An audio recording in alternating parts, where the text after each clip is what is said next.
حضرت عیسیٰ علیہ السلام کے پاس ایک شخص آیا تو اس نے آ کے کہا میں نے آپ کے ساتھ رہنا ہے. آپ فرمانے لگے دنیا دار بن کے رہو گے کہ دیندار؟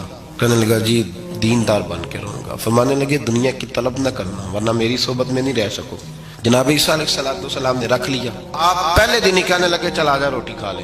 3 روٹیاں منگائیں, اس کو ساتھ بٹھایا. فرمانے لگے میں تو ایک کھاؤں گا, تو کتنی کھائے گا؟ کہنے لگا جی میں بھی ایک ہی کھاؤں گا.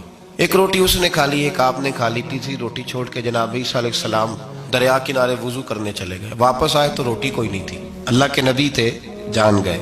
تیسری روٹی کدھر ہے؟ کہنے لگا حضور مجھے نہیں پتا. فرمانے لگے تجھے پتا ہے پر تو بتا نہیں رہا. حضرت عیسیٰ علیہ السلام ایک ہرنی جا رہی تھی, اس کے ساتھ 2 بچے تھے. آپ نے ایک بچہ پکڑا, اس کو ذبح کیا, لکڑی جلائی, اس کو بھونا, اس کو بھی کھلایا, خود بھی کھایا, ہڈیاں جمع کر دی. تو حضرت عیسیٰ علیہ السلام ہڈیوں سے کہنے لگے چلو اٹھ جاؤ اللہ کے حکم سے. ہرنی کا بچہ پھر سے زندہ ہو گیا. آپ فرمانے لگے دیکھ اللہ نے مجھے معجزہ دیا ہے, ہم نے کھا